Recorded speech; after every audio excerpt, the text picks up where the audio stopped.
अगर आपको पीएफ में अपना नाम ठीक करना है तो आज की वीडियो में मैं आपको ये बताऊंगा कि आपको कौन कौन से डॉक्यूमेंट लगेंगे। साथ में ही मैं आपको ये भी दिखाऊंगा कि ये प्रोसेस प्रैक्टिकली किस तरह किया जाता है, कैसे मैनेज में जाएंगे, कैसे जॉइंट डिक्लेरेशन में जाएंगे, सारी जानकारी आपको बताऊंगा। मेरा परिचय, मेरा नाम सागर है, मैं पीएफ कंसल्टेंट हूँ। जो यहाँ काम करता हूँ वही चीज़ आपको यहाँ प्रैक्टिकली बताने जा रहा हूँ। ध्यान से इन स्टेप्स को फॉलो करके आप अपना खुद काम कर सकते हैं। मैं आपको यहाँ से शुरू कर रहा हूँ बताना। देखिए, सबसे पहली चीज़ ये समझ लीजिए कि आप अपना नाम बदलना चाह रहे हैं। ठीक है, इसमें दो परिस्थिति हो सकती है। एक परिस्थिति है जहाँ आप अपना अकाउंट के अंदर लॉगिन कर पा रहे हैं और दूसरी परिस्थिति है जब आप अपने अकाउंट में लॉगिन नहीं कर पा रहे हैं। अगर आप अपने अकाउंट में लॉगिन नहीं कर पा रहे हैं तो ये ऑनलाइन वाली फैसिलिटी आपके लिए नहीं है। ये फैसिलिटी उन लोगों के लिए है जो अपना ऑनलाइन में लॉगिन कर पा रहे हैं। अब लॉगिन अगर आप कर पाएंगे तो आगे की कहानी क्या है वो समझ लीजिए। और अगर आप ऑनलाइन नहीं कर पाएंगे और ऑफलाइन करना है तो भी आपको ये जानना है कि हमें क्या क्या डॉक्यूमेंट्स लगाने हैं। तो क्यों ना मैं पहले डॉक्यूमेंट्स ही बता दूं कि ऑफलाइन वाले भी इसे अच्छे से समझ सकें। देखिए, पीएफ ऑफिस ने एक जो डॉक्यूमेंट जारी किया था उसे एसओपी बताया गया और एसओपी के अंदर कहा गया कि अगर किसी भी व्यक्ति को कोई करेक्शन करनी है तो इस कागज़ के हिसाब से जो जो हमने बताया है वो हम करेक्शन करने के लिए आपका मान जाएंगे। ठीक है, ये डॉक्यूमेंट लगाओ और हम आपका करेक्शन एक्सेप्ट कर लेंगे। इसमें मेंबर नेम की भी बात करी गई है।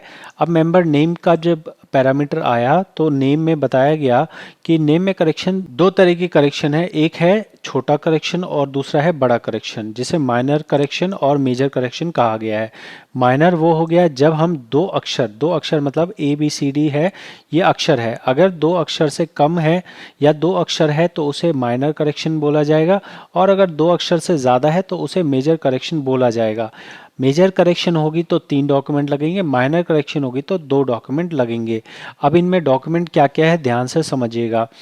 नाम करेक्शन करना है तो आप अपना आधार कार्ड लगा सकते हैं, पैन कार्ड। ऐसा केस हो सकता है जहां मेंबर एक्सपायर हो गया हो और मेंबर एक्सपायर होने के बाद हमें उसका रिकॉर्ड में नाम गलत नज़र आ रहा हो तो ऐसे में आधार कार्ड तो लगेगा ही और डेथ सर्टिफिकेट भी लगेगा।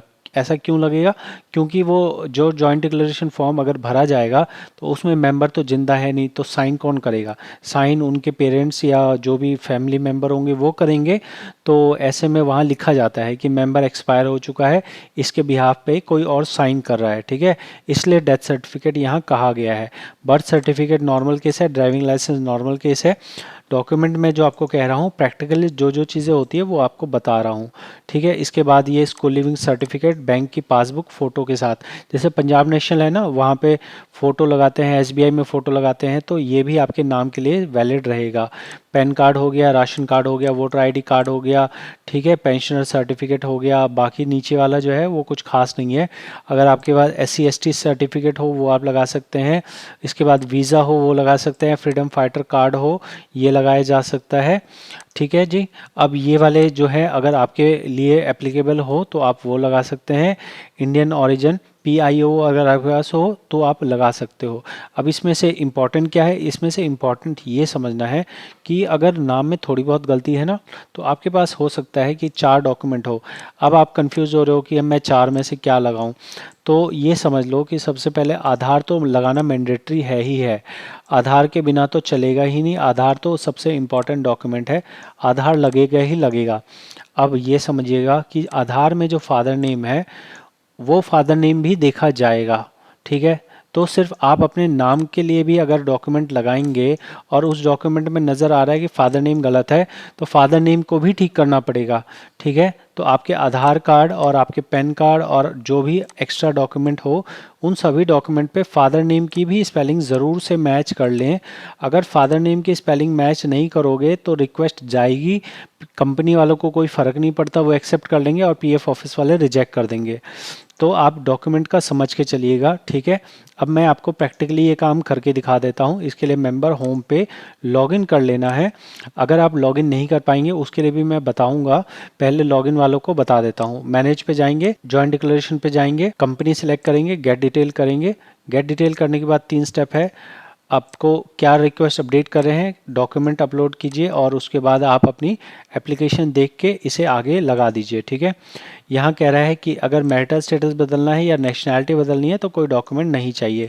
हमें नाम बदलना है तो नाम के लिए तो हमें आधार कार्ड डॉक्यूमेंट लगाना ही पड़ेगा। ठीक है, change request should be as per Aadhaar from name, date of birth and gender. अगर आप कोई भी चेंज कर रहे हो तो ऐसा नहीं है कि आपके आधार कार्ड में नाम अलग है और बाकी आप 3 डॉक्यूमेंट दे रहे हो और बोल रहे हो कि इन 3 डॉक्यूमेंट के हिसाब से कर दो। नहीं, जो आपका आधार कार्ड है वो सबसे इम्पॉर्टेंट है, उसके बाद ही और एडिशनल डॉक्यूमेंट्स हैं। समझ गए? अब हम आगे चलते हैं। आगे चलने पे हमें यहाँ पे नज़र आएगा कि पर्सनल डिटेल की बात की जा रही है, नाम की अपडेट करने की बात की जा रही है। तो नाम अपडेट करना है हमें। अगर आपको ऐसा दिखे कि भाई मेरा तो फादर नेम भी गलत है, नाम भी गलत है, तो आप दोनों चीज़ें एक साथ करेक्शन के लिए लगा सकते हैं। और मैं आपको एग्जांपल दिखा दूंगा। जैसे अभी मैं फ़िलहाल नाम करेक्शन करना चाह रहा हूँ तो नाम में पेंसिल बनी हुई है, मान लीजिए मैंने यहाँ पे नाम करेक्शन के लिए लगा दिया। और फादर नेम भी दिखा दूँ। अगर फादर नेम दिखाऊंगा तो 2 कॉलम एक्स्ट्रा बन जाएंगे। मैं यहाँ पे आपको फादर नेम भी करेक्शन करके दिखा देता हूँ। नेशनैलिटी अगर नॉट अवेलेबल हो तो आप पेंसिल का निशान दबाइए, इंडियन कर दीजिए। इंडियन करने के बाद नीचे आ जाना है। ये सर्विस के बारे में है। सर्विस आप चाहें अगर ज़रूरत हो तो बदलिए, नहीं हो तो मत बदलिए। प्रोसीड कर देंगे। प्रोसीड करने पे आप बोलेगा कि देखो अपलोड करो डॉक्यूमेंट्स। तो आप समझिएगा कि मैंने यहाँ पे 2 चेंज के लिए लगाया है, तो 2 चेंज में मेरे को 2 तरह से यहाँ डॉक्यूमेंट अपलोड करने के लिए कह रहा है। ठीक है, ये भी कहा जा रहा है कि आप जो डॉक्यूमेंट लगाएंगे वो 2 MB से कम होना चाहिए। आप छोटे अगर करेक्शन है तो आप 2 डॉक्यूमेंट लगाइए और बड़े करेक्शन है तो 3 डॉक्यूमेंट लगाइए। तो मैं कहूँगा कि आपका अगर करेक्शन जैसा भी हो आप 3 डॉक्यूमेंट आप लगा सकते हैं। इसमें हम और जो चीज़ें होती हैं वो देख सकते हैं आप यहाँ पे। तो हम क्या क्या लगाने वाले हैं, हमारे पास जो जो चीज़ें हैं, आधार कार्ड तो लगाना ही लगाना है। आधार कार्ड आप ज़रूर लगाइए। इसको लगाना कैसे है, आप फोटोकॉपी निकाल लीजिए, इसे सेल्फ अटेस्ट कीजिए, उसके बाद आप लगा सकते हैं। ठीक है, मेरे हिसाब से फोटोकॉपी प्रिंट आउट निकाल लीजिए, सेल्फ अटेस्ट कीजिए, उसके बाद उस PDF को अपलोड कीजिए। हम यहाँ पे आधार कार्ड सिलेक्ट करेंगे, यहाँ हमें नज़र आना चाहिए। जैसे यहाँ पे हमें पैन कार्ड नज़र आ गया तो हम पैन कार्ड सिलेक्ट कर रहे हैं। उसके बाद हमारे पास आधार कार्ड भी आना चाहिए। तो आधार कार्ड वाला ऑप्शन आप देख लीजिए। अभी फ़िलहाल मेरे को जो दिख रहा है वो मैं लगा रहा हूँ। मार्कशीट दिख रही है, मार्कशीट लगा दिया। उसके बाद ये मैंने सिर्फ ऑप्शन सेलेक्ट किया है, डॉक्यूमेंट अभी आपको लगाना बाकी है। ठीक है, इसके बाद मान लीजिए वोटर ID मैंने लगाना है, वोटर ID लगा दिया। डॉक्यूमेंट जब लगाओगे तो ध्यान रखना कि स्पेस नहीं होना चाहिए। तो मैंने यहाँ पे बिना स्पेस वाला, मतलब नाम में जो आप डॉक्यूमेंट अपलोड कर रहे हो ऐसा नहीं रमेश स्पेस आधार कार्ड ना हो, आधार कार्ड लिखना एक बिना स्पेस के। ठीक है, पेन लिखना हो तो सिर्फ पेन लिख देना। PF ऑफिस के डॉक्यूमेंट लेने में नखरे हैं, नखरे झेलने पड़ेंगे। ठीक है, जैसा वो कहते हैं वैसा आपको लगाना पड़ेगा। ठीक, इसके बाद हम यहाँ पे मैंने कोई भी एग्जांपल के लिए 3 डॉक्यूमेंट लगा लिए हैं। ये 3 डॉक्यूमेंट लगा लेने के बाद अब मैं फादर के लिए आता हूँ। तो फादर के मैं आपको बता दूँ कि वैसे मैंने अलग वीडियो बनाई है, मैं यहाँ भी आपको बता देता हूँ। ये डॉक्यूमेंट्स हैं इंपॉर्टेंट, 4 डॉक्यूमेंट्स, इन 4 डॉक्यूमेंट्स को आपको लगाना पड़ेगा। तो आप सेम डॉक्यूमेंट ही लगा सकते हैं। जैसे यहाँ आधार कार्ड की बात नहीं कही जा रही है तो आप अदर डॉक्यूमेंट करके लगा दीजिए। यहाँ पे भी अगर सेम ही चीज़ आपको लगानी है कि हमें पैन कार्ड लगाना है, अब यहाँ पैन कार्ड का ऑप्शन दे नहीं रहा, तो क्या करो अदर डॉक्यूमेंट लगाओ। और यहाँ अगर 3 डॉक्यूमेंट लगाने हैं तो तीसरा डॉक्यूमेंट भी लगा दो और भारत माता की जय बोल के तीनों डॉक्यूमेंट का अपलोड कर दो। करके दिखा दूँ? चलो मैं करके दिखा देता हूँ कि आगे आपको कोई एरर आए। अभी जो मैं कर रहा हूँ ना, ये ध्यान रखिएगा कि अभी मैंने स्पेस वाला जो है हटा दिया है। ये स्पेस के चक्कर में बहुत सारे लोगों को एरर आ जाता है और एरर आ जाएगा तो फिर आप आगे नहीं बढ़ पाओगे। ठीक है, मैंने यहाँ पे अपलोड करना है, ये कह रहा है फाइल ऑलरेडी सिलेक्टेड। ठीक है, एक ही फाइल आप ऑलरेडी सिलेक्ट कर चुके हो।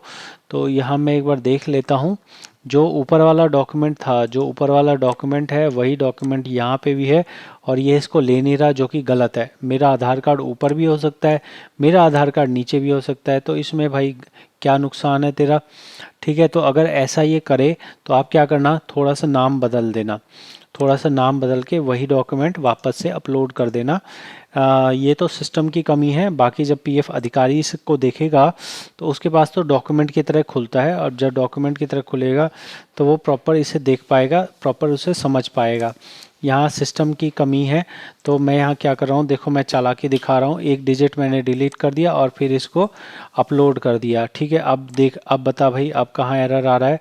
तो वापस से ये कह रहा है कि फाइल नेम दोबारा से आपका आ रहा है। क्यों आ रहा है? क्योंकि हमने ऊपर भी वही डॉक्यूमेंट लगाया है और नीचे भी यही डॉक्यूमेंट लगाया है। ठीक है, तो पीएफ ऑफिस का वेबसाइट बनाने वाले बेवकूफ़ लोग हैं, ये नहीं समझते हैं कि एक ही डॉक्यूमेंट तो दो जगह काम आ सकता है ना, फादर नेम करेक्शन करने में भी और वहाँ भी आ सकता है, लेकिन ये इनको कौन समझाए। तो हम तो यहाँ फ़िलहाल आपको यही बताएंगे कि अगर उनमें अकल नहीं है तो आप अकल लगाइए, यहाँ पे नाम चेंज कर दीजिए और नाम चेंज करके अपलोड लगा दीजिए। ठीक है, यहाँ पे हमारा ये एरर आ गया, तो एरर आ गया है तो बस इसके आगे और ज़्यादा कुछ होता नहीं है। इसके आगे सिंपल सा स्टेप है कि आपकी रिक्वेस्ट एक तरह से ओटीपी आप सबमिट करेंगे और ओटीपी सबमिट करके आपका यहाँ पे काम हो जाएगा। ठीक है, तो इतना ही काम करना था। अब आपकी रिक्वेस्ट का आगे क्या होगा, आपकी रिक्वेस्ट अब आपके एम्प्लॉयर के पास चली जाएगी। एम्प्लॉयर के पास जाने के बाद ये क्या होगा, एम्प्लॉयर के पास जैसे गई तो एम्प्लॉयर उसे एक्सेप्ट करेगा। आपको यहीं पे स्टेटस आगे चेक करना है कि भाई मेरा काम हुआ है या नहीं हुआ है, इसी जगह पे स्टेटस आपको देखना पड़ेगा। स्टेटस में जब आपको दिख जाए एक्सेप्टेड बाय कंपनी, फिर आएगा पेंडिंग एट फील्ड ऑफिस। ठीक है, पेंडिंग एट फील्ड ऑफिस आ जाएगा, जब फील्ड ऑफिस कर देगा तो आपका काम हो जाएगा। कितने दिन लग सकते हैं, तो मैं आपको दिखा देता हूँ कितने दिन पीएफ ऑफिस ने बताए हैं। पीएफ ऑफिस कहता है कि अगर छोटी करेक्शन होगी तो 7 दिन और बड़ी करेक्शन होगी तो 15 दिन। ध्यान रखिएगा, जो कंपनी है अगर कंपनी उस रिक्वेस्ट को नहीं करती है, उसको दबा के बैठी रहती है, तो पीएफ ऑफिस के पास वो रिक्वेस्ट जाएगी ही नहीं, और जाएगी नहीं तो पीएफ ऑफिस करेगा नहीं। और अगर मान लो आपका भी नाम है और फादर नेम भी है, तो चाहे आपका और फादर नेम अलग अलग देखा जाए तो छोटी छोटी करेक्शन है, लेकिन क्योंकि एक से ज़्यादा कंपोनेंट बदले जा रहे हैं तो बड़ी करेक्शन मानी जाएगी, और बड़ी करेक्शन मानी जाएगी तो फिर उसमें 15 दिन का टाइम मान के चलना है, और ये बिना छुट्टी वाले दिन है। तो 15 दिन कह रहे हैं, आप मान के चलो 25 दिन। ठीक है, 25 दिन मान के चलना है, 25 दिन में हो जाएगा। अगर आपने डिटेल गलत लगाई तो आपकी रिक्वेस्ट कैंसिल कर दी जाएगी, रिजेक्ट कर दी जाएगी पीएफ ऑफिस द्वारा, और फिर आपके रिक्वेस्ट को वापस भेज दिया जाएगा। मैंने यहाँ पे पूरी कोशिश करी है, जितना बेस्ट से बेस्ट आपको बता सकूँ बताया है। अगर आपको लगे कि मैंने आपको हेल्प की है, आप 2 लाख सब्सक्राइब पूरा करने में ज़रूर से हेल्प कीजिए। ये चैनल पीएफ का बेस्ट चैनल है, लेकिन बहुत ही छोटा चैनल है, तो आपसे रिक्वेस्ट करूँगा कि मेरी मेहनत को आप लोग अप्रिशिएट कीजिए और इस चैनल को सपोर्ट कीजिए, ताकि ये जेन्युइन और ऑथेंटिक जानकारी सभी लोगों तक पहुँच सके। मिलते हैं अगली वीडियो में, बहुत बहुत धन्यवाद।